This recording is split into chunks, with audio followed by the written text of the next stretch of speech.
What's up, Milwaukee Bucks fans? Jake and Tyler from West Coast Fanatics back. We have a handful of plays from the Milwaukee Bucks West Coast road trip. We are going to finish recapping these games. We did actually do a watch party for this Denver game, and we recapped it in full on last Wednesday's show. This week's show, we're going to recap the rest of the West Coast road trip, but we are going to call out one of the plays, one of the defensive plays from this Denver game, even though we watched it live, but we just want to talk about this possession. Yeah, this comes with a double. Brooke, good communication. It's great defense by Giannis right there. Mm-hmm.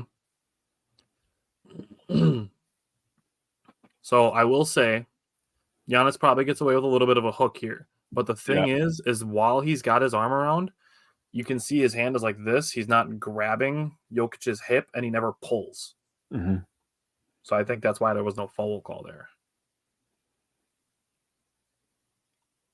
Whew. And then the air ball. And then the rebound. Love all that. Love all that.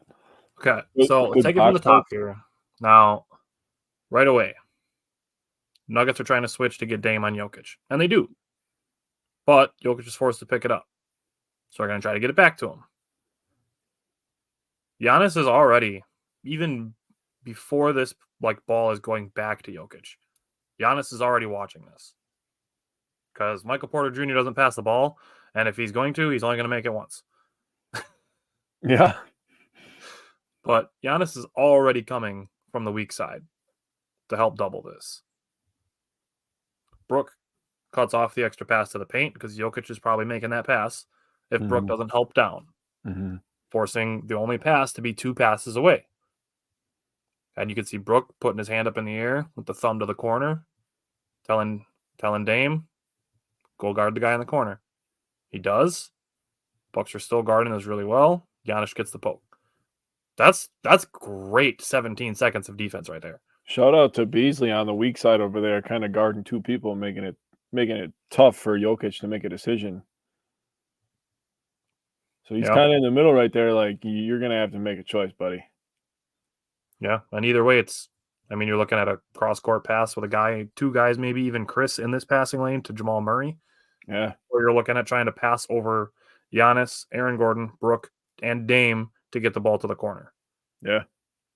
So just, really, really good 17 seconds of defense here. Jokic calling for a foul like he doesn't get enough of those. And again, Giannis doesn't grab. I think that's why there's no foul call there. Well, I'd say this if it was Giannis too. You have to let him play a little bit, man. I mean, right. The league is already offensive enough, dude. You have to let him bang a little bit, especially down low in the post. And again, I'll say he had him around the waist, but he didn't pull, and nothing about his arm being there affected any of Jokic's movements. Agreed. Okay, so then the second half of this play, shout out Chris Middleton, because they're setting a screen on Brook Lopez to get Jokic open, and Middleton kind of plays the no man's land and forces probably another 2 seconds or so to come off the shot clock. Yeah, about 2 seconds. And then the only shot they have is Jokic shooting a 3 with Brook Lopez closing out on him. Which isn't a horrible choice, but... Right. But, it's not the shot that Denver wants. Really. Yeah, agreed. And obviously it resulted in an air ball, and the only thing left to do is you got to throw the ball to the basket to avoid a shot clock violation. Yep. So a great defensive possession. And we'll talk about this when we break down all the plays, but the mechanics are there. The tools are there. The mechanics are there. The pieces are there. It's just going to take some time to get more consistent. Great. But right now we're going to look at some really good ball movement because we want to call it out when we see it, right? So here's some plays with some really good ball movement that led to some good shots for the Bucks. This is actually 3 consecutive possessions even. Love that. So are the basketball gods, apparently.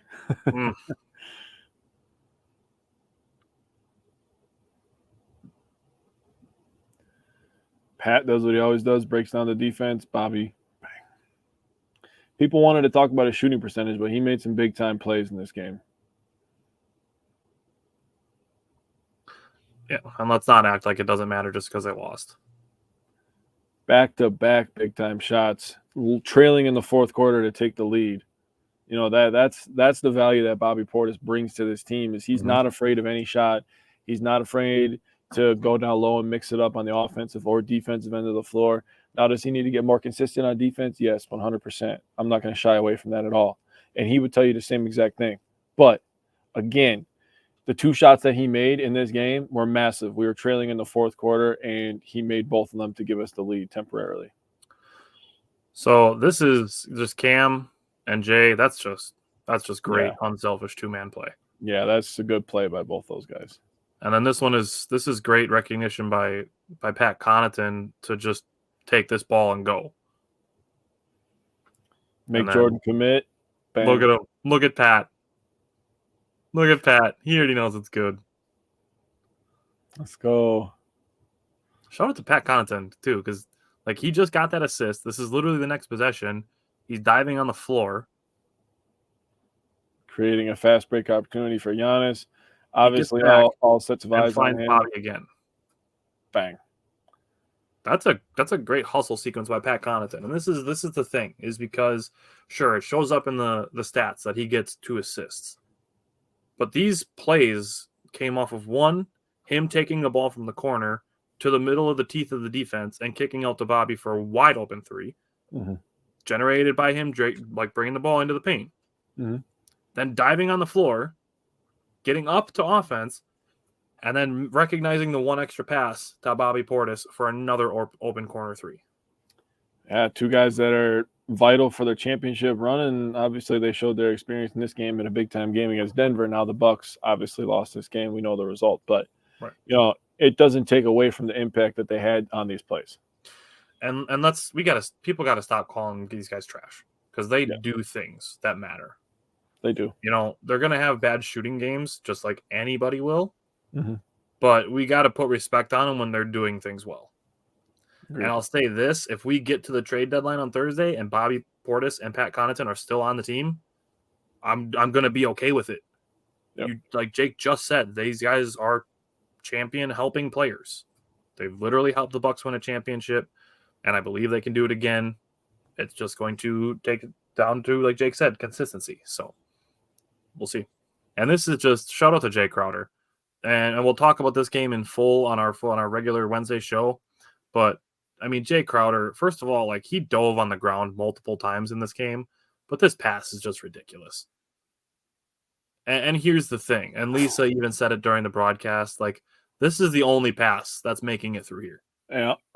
Like there's no way that Jay Crowder catches this pass and is going to be able to throw like a lean forward wraparound pass to Damian Lillard that Maxi Kleber isn't going to be able to contest.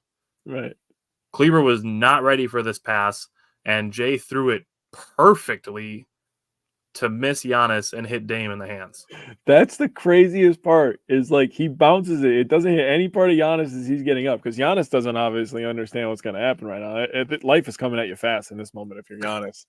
And he's getting up off the floor, and the ball zooms past his face for an assist to Damian Lillard. What a beautiful play by Jay Crowder. Imagine that? Like you're Giannis laying on the ground and the ball just comes out of your peripheral past your face. Look, you turn around for a second, the ball's up. Love it. We have another play from the Bucks win over the Mavericks, and I really wanted to point this play out because this is a very unselfish play from a superstar player in Damian Lillard that leads to a bucket for the Bucks. Gives it up early, leaves it for Giannis. And, what an ideal transition, by the way. Yeah, and we all know that Doncic doesn't play any defense, but I just want to give a shout out. I mean, Damian Lillard could have dribbled that in a little bit closer and gotten the assist himself, but he forces the issue by moving the ball up the floor early to Chris Middleton, allowing Chris to become the playmaker on this play. And like I said, Doncic wants no part of anybody going in that fast break, so Giannis finishes with the layup.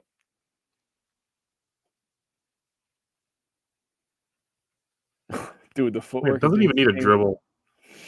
He doesn't. Oh, my God. He is unreal. You know what is almost my favorite part of this play? Like, I get that there's the great finish, but it's right here. The Chris and Dame high five. They know they just created this play. Yeah. And this is them accepting that, yes, their roles may be a little smaller, but their future is brighter because of it. That's And buy-in. That's buy-in is what I see here. yeah, and you could tell that they are turning a corner a little bit. Now, obviously, people are going to argue you can't see that with the results with the win losses, but this team is playing better basketball defensively. It is putting the ball up the floor early in transition. We're stopping the other team's transition. I mean, they're improving in a lot of areas. That's why Giannis has the optimism after the game, and you could see it. So when he says it, it's like back in the day with Rodgers, right? When he was saying relax and we can run the table. I trust when Giannis says that they're improving and they have a chance to make a run. I agree with him. And I'll say, like, honestly, I think it just feels different. It does. So I think we'll start to see those trends coming in the win-loss column. Let's not forget the Bucks are on a top 5-game West Coast road trip. Dude, I swear to God, I just said this to somebody at work. I was like, they always suck on the West Coast road trip. And everybody jumps off the bandwagon. Because it's tough. It's 5 straight games on the West Coast. In 10 days. That's true. And so 5 games. And they're going through a coaching change in that time period. Right. And you're playing at high altitude. You're playing later at night because it's a different time change. I mean, so you got guys out for personal reasons, guys out with injuries, guys banged up. Now Dame's not playing against Phoenix. I mean, there's so many moving parts here. People just got to relax a little bit. Yeah, we'll be all right. Yep.